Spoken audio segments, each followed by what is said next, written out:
Okay, I'm on it. Let's get on it. Okay, I'm going to respond to a video. 10 questions atheists cannot answer. Okay, this is the drill. I'm going to play you each one of those questions from this video, and then I'm going to respond to it. One thing that I'm not going to do is to answer the questions. Words are going to come out of my mouth. It might sound to you like I'm answering the question, but that will be your mistake. That will be on you, because the one thing that we know is that these are 10 questions that an atheist cannot answer. So however much it sounds like I'm answering the question, you will know and I will know that I'm not. Okay, let's get on with the questions.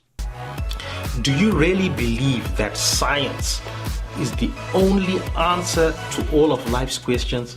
Man, I hope you're proud of yourself. That is some heavy-duty bollocks you've kicked off with right there. No, of course, science is not the only way to answer many of the questions in our lives. Would you like a cup of tea? Oh, hang on a minute. Just let me stick the old lab coat on and get some test tubes over this Bunsen burner. Do you still love your wife? Hang on a minute. Let me get a pen and some paper. Right, make a few mathematical calculations, see if I can work it out. Obviously, it isn't always the only or the most appropriate way of tackling things, but let me give you a tip, little word to the wise, if you like. If your revealed truths are telling you something and then science is showing you that is a load of old bollocks, quite frankly, if I was you, what I would do is I'd just quietly forget about your revealed truths. If your revealed truths are telling you that the earth is 6,000 years old, science is telling you it's billions of years old, I just go with the science. If God doesn't exist, why do you care if people worship him? Oh, question 2. My head's already hurting. I've got to pick my daughter up as well in half an hour. But Noel, you haven't got a daughter. Well, if I haven't got a daughter, why do you care? I mean, why do we care? Why did we care about Adolf Hitler if he was wrong? If communism was a failed ideology, why did we care about the Soviet Union? It doesn't matter, right? The caring that we have about belief in God isn't premised on the fact that God exists. It's not about God. It's about the people believing in God and everything, all the baggage and fucking crap that's crammed in with it that then gets imposed upon the rest of us. Maybe this guy lives in a fucking cave, so he's never experienced that. He doesn't know how religion manifests in the real world. He only knows what goes on in his little fucking cave, which just happens to have an internet connection to make this video. Seriously, can nothing create something? I don't know, you tell me. The most commonly held Christian position is creatio ex nihilo, that the universe was created out of nothing. The only difference between the Christian position and your position that you're informing me that I must hold is that you're claiming, because what we're talking about here is what to us appears to be a magic act. It appears to be a magic act, and what you're saying to me is, well, I can explain the magic act because we've got a magician. I'm sorry, just saying that on stage you've got a magician does not explain how a magic act is carried out. The only difference between our positions as you described them is that I've got to explain a magic act, you've got to explain a magic act, and now the nature of what constitutes a magician. Let me just play you a little clip of Daniel Dennett that explains to you why you cannot just dismiss claims like this because they sound extraordinary to you. There is a little maxim that extraordinary claims require extraordinary evidence, but when all the alternatives, all the logically possible alternatives are extraordinary alternatives, you can't start dismissing extraordinary sounding alternatives. Our everyday intuitions, our gut feelings about what's plausible, what's counterintuitive, what couldn't possibly be true. And he cantilevers them out into territory where they've never been tested in cosmology, where whatever the truth is, it's mind-boggling. So we know in advance that whatever the truth is, it's going to be jaw-droppingly implausible and counterintuitive in one way or another. The simplest expression of this, I think, was due to the late Philip Morrison, who pointed out, perhaps we are alone in the universe. Perhaps there's no other planet in the whole universe that has intelligent life on it. Or perhaps that's not true. Both alternatives are mind-boggling. The hypothesis that we're alone is mind-boggling. The hypothesis that we're not alone is mind-boggling. So you can't use mind-bogglingness as your litmus test.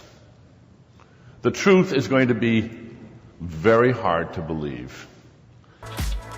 If you've never been to the ends of the earth, if you've never been to every planet, if you've never been to every part of the universe, how do you know that God doesn't exist?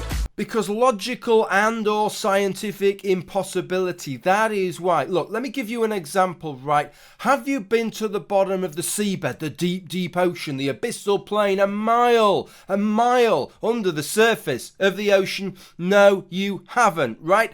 Have you been to every square kilometre? Have you been to every square kilometre of the abyssal plain? No, you haven't. I know you haven't because nobody has. So how do you know for certain there aren't herds of elephants roaming across the abyssal plain? I'll tell you why.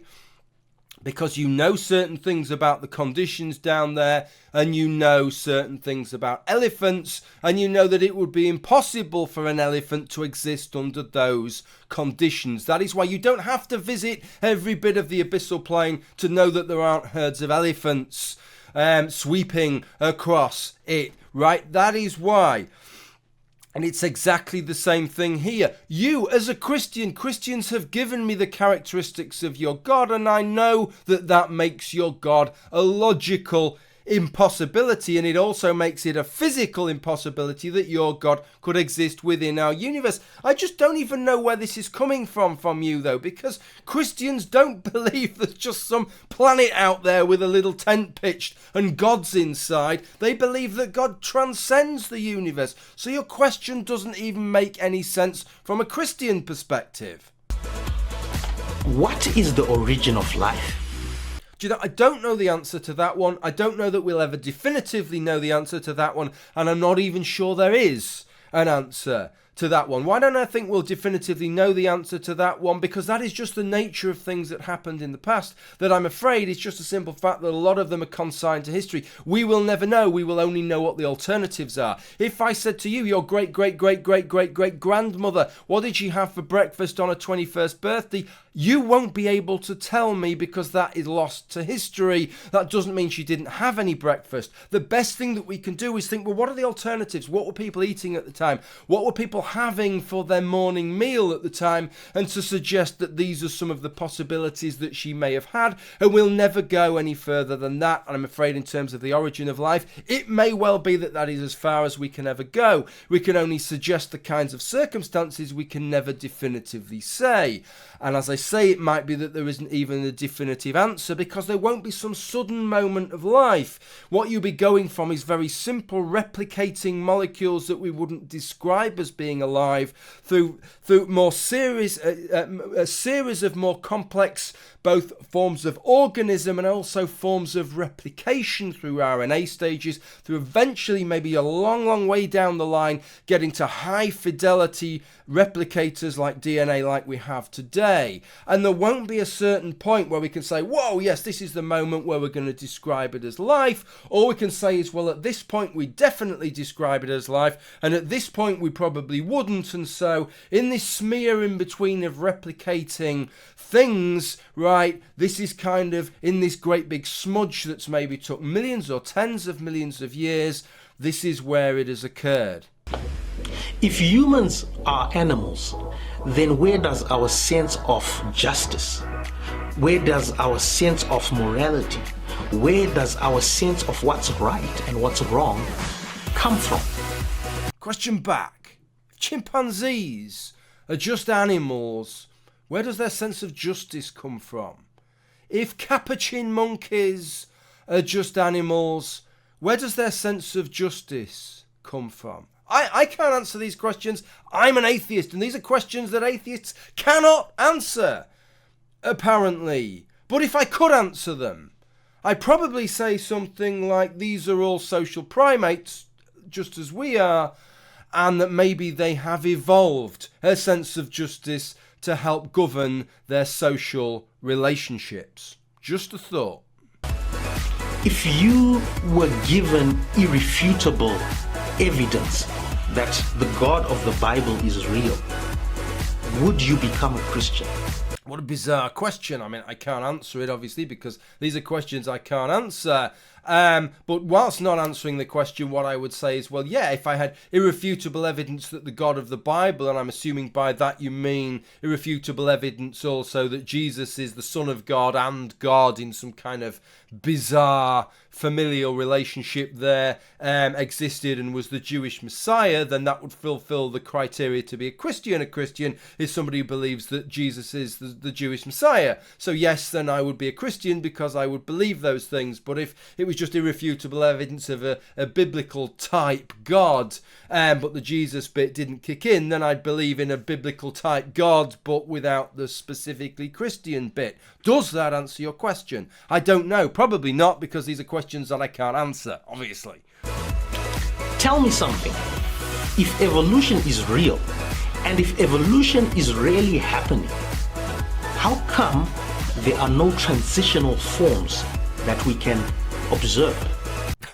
What a bizarre bit of question begging, masquerading, dressing itself up as question asking. Who is to say there aren't transitional forms today? And how would you know? Because you can't see into the future, so you wouldn't know. You're comparing the present, where you can't see how things are going to change in the future, with the past, when you know the changes are being made. If you went into the past and you observed a species like Pachycetus, right, you would know that that's going to change into the modern day cetaceans, the modern day whales. But if you didn't know that, you'd just see it as a species in itself. You'd just view Tiktaalik and you wouldn't see it as a transition between fish that lived in the sea and amphibians which went on land. You just see it as the finished article. You wouldn't realise that that was a transitional form, a transitional species. Would you? In the same thing today. Maybe if you could go 50 million years into the future, you would see what species today are going to form the transitions into the species of the future. Maybe apes are one of them. Maybe we are one of them. Apes are pretty recent, right? They've not been around very long, and a lot of change seems to have taken place in ape lineages, so we would be a very good candidate for actually being transition species, or at least allied sisters, cousins of transitional species. Do you live according to what you believe, or do you live your life according to what you lack in belief? Well, I very much live my life, I would say, according to what I believe, not on what I lack a belief in. I mean, I suppose you could sort of philosophically say, well, if you believed that all your garden was molten rock, then you'd never tread in your garden. So by lacking the belief that all your garden is molten rock, that accounts for the fact that you go out there cutting the grass. But it's a rather contorted way of viewing things. I'm really not sure what you're intending to prove with what you were saying here. If God doesn't exist and the Christian dies, the Christian loses nothing. But if God does exist and you die as an atheist, do you not lose more? Will you not lose your soul? Oh, Pascal's wager. Alert. Yes, in this false dichotomy as you've dressed it up, you're absolutely right. I will lose more. But just nobody thinks in that kind of way. Look, mate, there's a big pit outside your front door, and there's all spikes and bears at the bottom of it, and frankly, if you fall in that pit, it's a magical pit, you can't see it, it's going to be really, really horrible, right? And after all, right, if you're a pit believer, right, and you walk round that pit every time, but it turns out that pit isn't there, you've lost nothing, okay? But if you're a pit unbeliever, and next time you leave your front door, magically it opens up and you drop in that pit and it's all terrible with the bears and the spikes and the spiders and everything. I hadn't told you about the spiders, had I? Right, so what's the best thing to do? What's the best alternative? the point is that you just don't believe in the pit. So it's just a ridiculous thing to say. You're not gonna convince yourself, well, there could be a pit there, so I'm just gonna walk around just in case. Right? I find your God, your instantiation of God, as arbitrary and as ludicrous as that fucking pit. Right? And so that is the problem with the analogy that you are making there.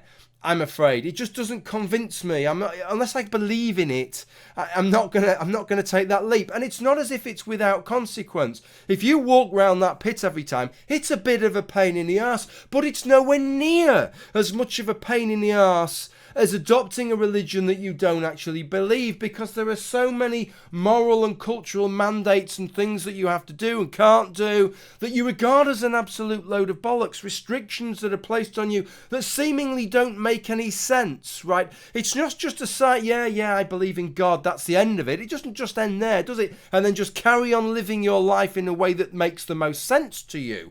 You just asked me in the previous question, do you run your life based on what you believe or based on what you don't believe? And now you're suggesting to me, seemingly asking me this question, that just in case I'm wrong, I start running my life based on what I don't believe. Fucking hell, pal, work it out for yourself before you start asking me the questions, right? Because I can't answer them. I can't answer them because these are questions that atheists can't answer, okay? Right, okay. I hope you've enjoyed me not answering these 10 questions now. Please have a go at not answering them for yourself. Thank you for watching. Bye.